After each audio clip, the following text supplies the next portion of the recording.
Assalamualaikum warahmatullahi wabarakatuh. Waalaikumsalam warahmatullahi wabarakatuh. Kami dari kelompok 6 akan mempresentasikan hasil diskusi kami yang berjudul Konsumsi dalam Perspektif Islam. Sebelumnya, izinkan kami memperkenalkan diri terlebih dahulu. Yang pertama, saya Almahidiana, NIM 20423095. Selanjutnya,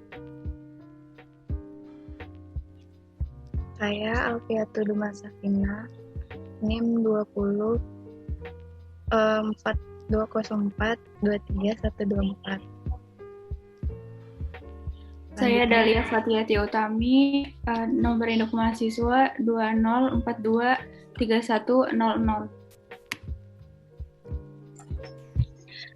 Saya Aprilia Dwi Cahyani Putri, NIM 204231107. baik, langsung saja kita ke materi. Konsumsi dalam perspektif Islam. Next. Pendahuluan. Islam memandang bahwa bumi dan segala isinya merupakan amanah dari Allah SWT kepada manusia sebagai khalifah di muka bumi untuk digunakan bagi kesejahteraan umat manusia. Untuk mencapai tujuan yang suci ini, Allah tidak meninggalkan manusia sendirian, tetapi diberikannya petunjuk melalui para rasulnya. Dalam petunjuk ini, Allah berikan segala sesuatu yang dibutuhkan manusia, baik akidah, akhlak, maupun Islam. Perilaku konsumsi dalam kajian ekonomi Islam mempunyai karakteristik perbedaan standar perilaku yang khas. Konsumsi memiliki urgensi yang sangat besar dalam setiap perekonomian, karena tiada kebutuhan bagi manusia tanpa konsumsi. Pemanfaatan konsumsi dalam kehidupan sehari-hari merupakan kebutuhan utama yang harus dipenuhi, terutama untuk melakukan kehidupan langsung di masa mendatang. Apa yang dikaruniakan Allah kepada manusia sungguh banyak dan tiada terhitung. Allah sudah memberikan batasan apa yang perlu dikonsumsi dan apa yang tidak boleh dikonsumsi. Dalam presentasi ini, kami akan membahas tafsir ayat Al-Quran yang berhubungan dengan konsumsi. Next. Baik, pembahasan kita yang pertama ada pengertian konsumsi, yang kedua ayat tentang konsumsi, yang ketiga prinsip konsumsi dalam Islam, dan yang keempat penerapan konsumsi dalam Islam. Next. Pengertian konsumsi. Pengertian konsumsi secara umum yaitu konsumsi dapat diartikan sebagai penggunaan barang-barang dan jasa-jasa yang secara langsung akan memenuhi kebutuhan manusia.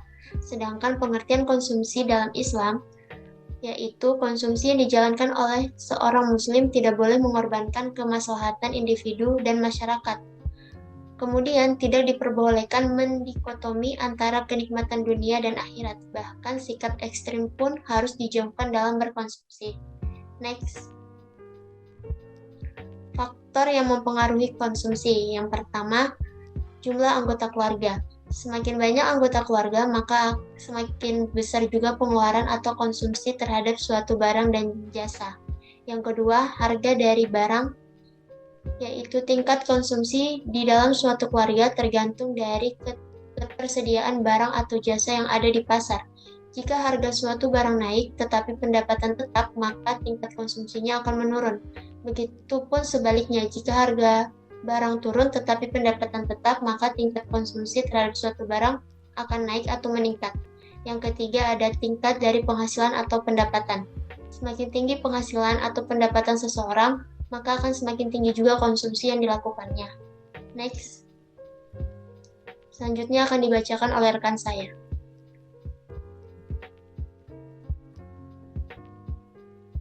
Ayat-ayat tentang konsumsi.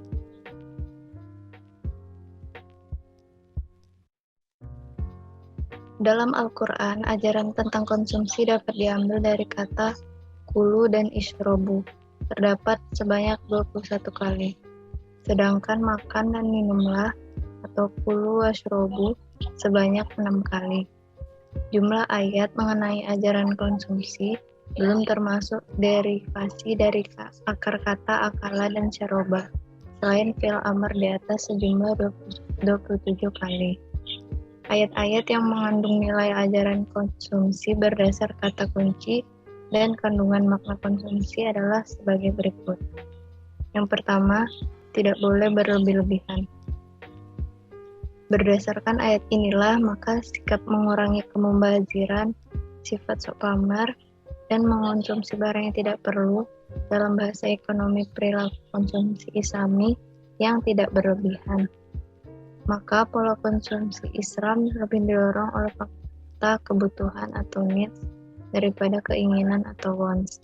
Terdapat pada Quran Surah Al-A'raf ayat 31 yang bunyinya Bismillahirrahmanirrahim. Ya bani Adam khudzu zinatakum inda kulli masjidin wa kulu washrabu wa la tusrifu innahu la yuhibbul musrifin. Hai anak Adam, pakailah pakaianmu yang indah di setiap memasuki masjid. Makan dan minumlah, dan janganlah berlebih-lebihan. Sesungguhnya Allah tidak menyukai orang-orang yang berlebih-lebihan. Yang kedua, mengonsumsi yang halal dan thayyib. Dalam Quran Surah Al-Baqarah ayat 172, konsumsi seorang muslim dibatasi pada barang-barang yang halal dan thayyib, yang bunyinya, Ya ayyuhalladzina amanu kulu min thayyibati ma razaqnakum washkuru lillahi in kuntum iyyahu ta'budun. Yang artinya, hai orang-orang yang beriman, makanlah di antara rezeki yang baik-baik yang kami berikan kepadamu, dan bersyukurlah kepada Allah jika benar-benar padanya kamu menyembah. Yang ketiga, tidak berlebihan dan kikir. Allah menggambarkan sikap konsumsi yang baik adalah tidak berlebihan dalam membelanjakan harta benda dan tidak pula kikir, melainkan pertengahan di antara keduanya. Dalam Quran Surat Al-Furqan ayat 67, Walladzina idza anfaqu lam yusrifu wa lam yaqturu wa kana baina dzalika qawama. Dan termasuk hamba-hamba Tuhan yang Maha Pengasih dan orang yang apabila menginfakkan harta mereka tidak berlebihan dan tidak pula kikir di antara keduanya secara wajar. Selanjutnya akan dibacakan oleh rekan saya. Yang ketiga yaitu ada prinsip konsumsi dalam Islam.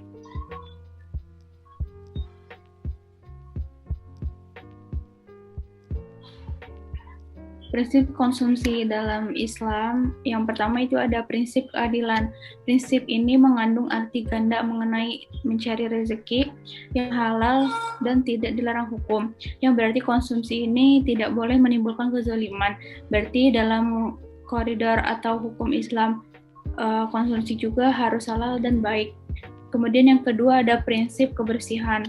Prinsip ini adalah bebas dari kotoran najis atau penyakit yang dapat merusak fisik ataupun mental manusia. Tidak menjijikkan sehingga merusak selera. Nabi juga mengajarkan agar tidak meniup makanan. Bila salah seorang dari kalian minum, janganlah meniup ke dalam gelas. Hadis riwayat Bukhari. Kemudian prinsip yang ketiga yaitu ada prinsip kesederhanaan. Sikap berlebih-lebihan ini mengandung makna melebihi dari kebutuhan yang wajar dan cenderung mempertuturkan hawa nafsu atau sebaliknya melampaui kikir sehingga justru menyiksa diri sendiri. Sifat berlebihan israf sangat dibenci Allah Subhanahu wa taala dan merupakan pangkal kerusakan di bumi. Next. Kemudian yang keempat yaitu ada prinsip kemurahan hati. Allah dengan kemurahan hatinya menyediakan makanan dan minuman untuk manusia. Terdapat pada Quran Surat Al-Ma'idah ayat 96, maka sifat konsumsi manusia juga harus dilandasi dengan kemurahan hati, dengan menafkahkan sebagai hartanya kepada orang lain, selama konsumsi ini merupakan upaya pemenuhan kebutuhan yang membawa kemanfaatan bagi kehidupan dan peran manusia untuk meningkatkan ketakwaan kepada Allah.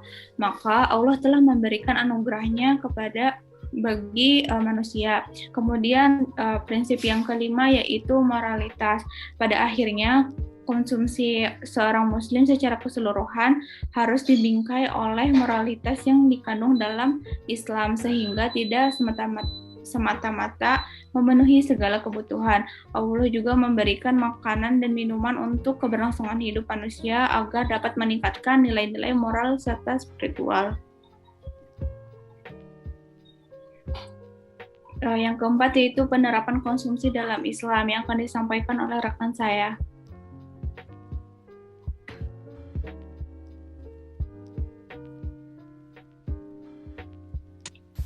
Yang keempat, penerapan konsumsi dalam Islam.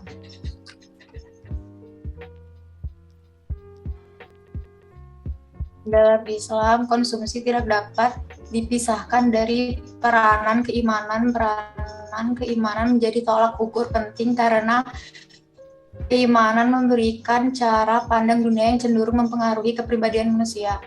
Islam mengajarkan tentang batasan-batasan manusia dalam mengkonsumsi suatu produk barang atau jasa, baik yang dijelaskan dalam Al-Quran maupun hadis.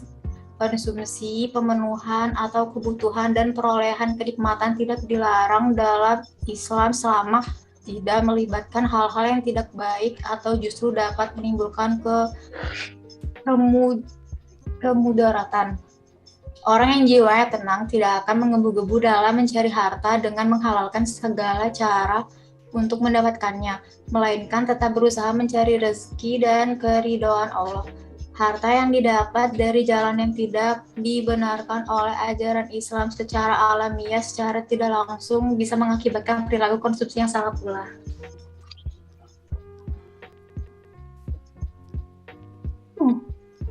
Harta juga adalah sebagai godaan yang cenderung kepada hal-hal negatif seperti konsumsi berlebih-lebihan yang merupakan ciri khas masyarakat yang tidak mengenal Tuhan, dikutuk dalam Islam dan disebut dengan israf atau pemborosan atau tabzir, menghambur-hamburkan harta tanpa guna. Tabzir berarti menggunakan harta dengan cara yang salah seperti untuk hal yang tidak dibenarkan atau melanggar hukum, terutama hukum Islam. Boros hampir sama dengan mubazir. Yang kedua, mubazir adalah menghambur-hamburkan uang tanpa ada kemaslahatan atau tanpa mendapatkan ganjaran pahala.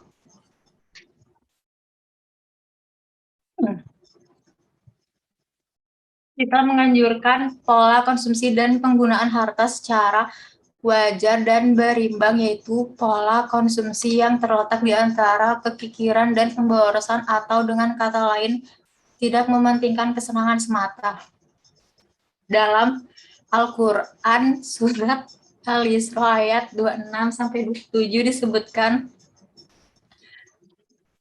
wa'atizal qurba haqqal miskin wa abna sabil wala tubazir tabzi innal mubazirina kanu nasyayatin wa kana syaiton lirabbihi kafura. Dan berikanlah haknya kepada kerabat dekat, juga kepada orang miskin dan orang yang dalam perjalanan. Dan janganlah kamu menghambur-hamburkan hartamu secara boros. Sesungguhnya orang-orang yang pemboros itu adalah saudara setan, dan setan itu sangat ingkar kepada Tuhannya. Islam mengajarkan dalam mengkonsumsikan etika konsumsi yang mana yang dibenarkan dan mana yang tidak dibenarkan.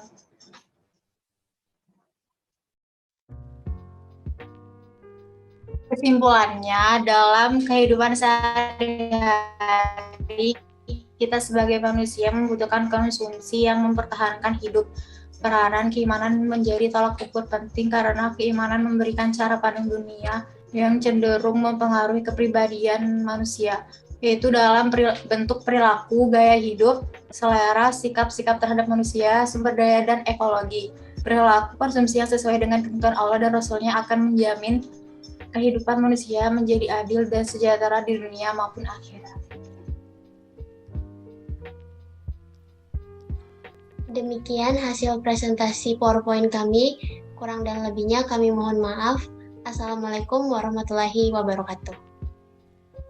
Waalaikumsalam warahmatullahi wabarakatuh.